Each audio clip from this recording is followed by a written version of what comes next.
this first picture is typical. This is the circular park in Kakatiya colony near Habsiguda. But this is the typical watershed. Water further goes down. But if you look at this point as your end point of the water, this is the water that comes to this particular circular, colony. You can see this colony in the second map. This is a Google map. This colony actually altered this landscape almost 30 years back. They created a kind of radial structure. In this process, actually, the central park, all the water that falls in this locality comes to the center. It's like a saucer. It's like a bowl in the center of the park, center of the locality, and then entire water is harvested through this kind of small soak pits in the park. Around the park, there are 10 soak pits. At the end of each radial road inside the park, there are soak pits, and they harvest water. So this is a bad practice which I wanted to say. This is another park, completely crowded with a lot of buildings around it. And this is a typical watershed, which is this is the park. Actually, you can see the very small, tiny picture. And there are so many watersheds, drains here, but all of them change their direction, they change their shape. And then this is not really available on the ground. This is extracted from topo sheet of 50 years old topo sheet. And currently this drainage system is not there. But you can see these dots which collect drain water, which is contaminated with sewage water. And then this particular lake within the park is actually collecting all the runoff water, flood water, which is contaminated with sewage water. So this is what I was describing. And this particular geological setting, the aquifer is highly permeable and recharge, kind of recharge zone. As a result, entire ESI colony around that particular locality, KLN Park area, groundwater is also contaminated. So this is what I was summarizing earlier, the good and bad practice, how drainage lines are changed and water quality is impacted. So some of the reflections, generally when we see these kind of situations, generally we challenge the government, municipal authority, and claim, generally question them and things like that, But I was just wondering, what is that I am doing as an individual, as a citizen, do I have any right to question the government or question the municipality? What is that I am doing? What is my responsibility? So, this question is always there. So as a responsible citizen, I was doing myself, what should I do as a responsible citizen? So this is about almost since I constructed my home in Hyderabad, I started analyzing what is the water that is coming to my home, what is that water I am using, for what purpose, where is the water going from my home, what is that I am disposing, what is that I am using. I did an analysis of all that, and I thought, can I take responsibility of some parts of this water flows, and then I try to do it at my home, without anyone imposing on me. It is a voluntary action that I did. And then in that process, I realized that, the chemicals that we use for cleaning, soap, shampoo, bathroom cleaners, dishwashers, they are all full of chemically contaminated material. And in fact, they are polluting water. When I'm taking bath, or when any one of you are taking bath, you are actually spoiling, you are actually polluting water. The water that goes from your bathroom toilet is chemically contaminated. I collected this information from internet, and then I realized, how bad I was, in terms of my own contribution to water quality, water resources in the city. So what should I do? So some of the reflections are, I think I'm using more water than what I need, and I'm actually polluting water without, without minding for others. And then I'm actually responsible for entire water scenario in the city. Almost 1 crore population is represented by me in that sense, So how can I be different from 1 crore citizens in the city? So that's what I put a challenge. Then I started, learning about water. And then my home became a kind of water positive home as a result of all these efforts. I learned good practices from across several people, several great stalwarts. And then my home, I try to make it as environment friendly as possible. As far as water is concerned, I try to, I harvest roof water. I harvest 100% of my roof water. Excess water, I store it in a sump and I use it for my all other purposes through a sand filter. And excess water, I recharge my bore well. So that my local aquifer is completely recharged. And I have a small grey water treatment at home. I separated, you can see these two pipes, black water and grey water is separated. And then I have a kind of collection chamber for my grey water. And then I treat that through variety series of settling chambers and a kind of artificially created reed bed with tree plants. And then this system treats my wastewater at home, and then I use it for growing tree plants and then flowers and things like that. And then I irrigate my garden, and I'm using this for almost 8 years now, and I'm harvesting my roof water for almost 12 years. So this is the kind of thing, this is how I collect my water. This is the roof water when it is raining, and it goes through collection chambers. These are the sumps that I collect. And I also use a sand filter at home, and I don't use RO plant or anything. I simply use sand filter, 3-pot sand filter made with sand, rubble, and then charcoal. I also produce biochar at home. So I use all these things to filter my water and drink this water for my consumption. So this is what I'm doing.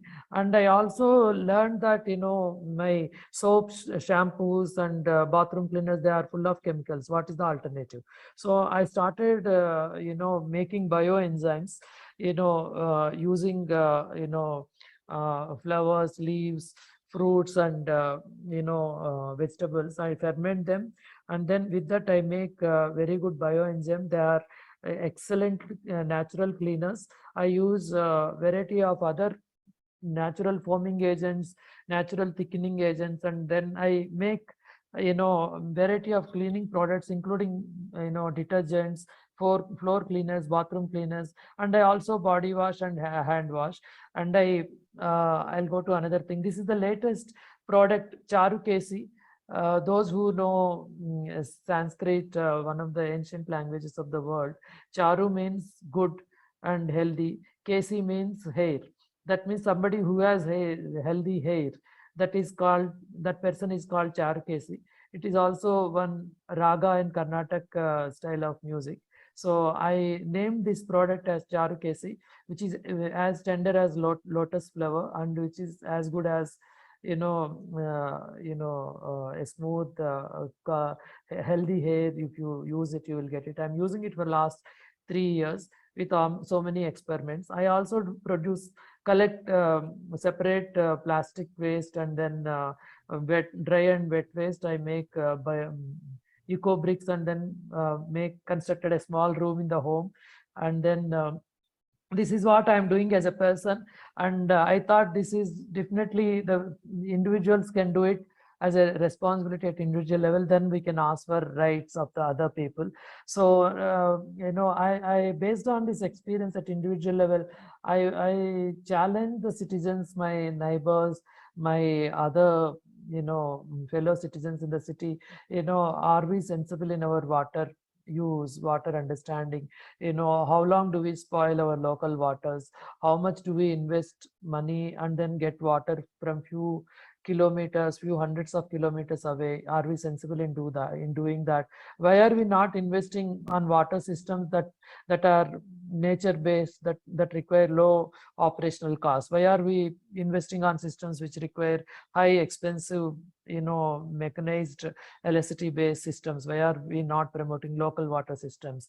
At individual home level, colony level, why are we not promoting appropriate technologies? Urban citizens and technologists, engineers, why are we not doing this? That's a frustration I have. What kind of infrastructure is required for urban cities? Do we change the entire nature, the topography, the drainage pattern, the water storing facilities that nature gave us, and we dump them with plastics, dump them with sewage water, and then get water from few hundreds of kilometers. Is it sensible? Why engineering colleges are not teaching about nature-based water treatment technologies? Why are we not teaching them water conservation technologies, simple water purification technologies? Why engineering subject is completely devoid of nature-friendly technologies? And then many of us, I use this slide to provoke people who are listening to my presentation. I think many of water experts, scientists, engineers, administrators, policymakers, in their own homes, they do nothing. They simply consume chemically contaminated shampoos, detergents. They don't harvest a bit of the roof water. They in fact, add more pollution to that. Why are we doing this? Why are we not able to set our own home first, in order? How long do we only endorse that this is somebody else's job? I can't do this because of this excuse one, excuse two, excuse three. How long do we find excuses, for doing good work? How many excuses do we need? This is my question. And then, as a citizen, I think definitely we can do several things. Be open to good ideas, practice them, ask interesting questions, learn about good practices, do some part at your own home first, and then you have the moral authority to challenge others. If you don't do it anything, I don't think you have any right to challenge, question anyone. So this is the personal position I have. From that point of view, I started practicing and then learning things. And then, of course, many of us can do several things, starting from self-reflection, and then invest your own money in your own home, improve your own water standards, conserve water, use cleaners, natural cleaners, don't pollute by cleaning yourself, separate gray water. If you are rich enough, I'm sure many of you are rich, not very poor. When I'm able to do this, I think I'm kind of middle class kind of person. I have a reasonable good income, but many of you are much better in terms of your position, income, capacity, skills, knowledge.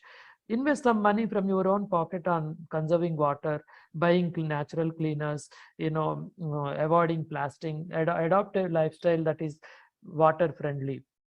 I'm sure you all can do it. Promote greenery, motivate your friends, be a role model for yourself and to others. This is what I request citizens who listen to me. And then I'm concluding my presentation.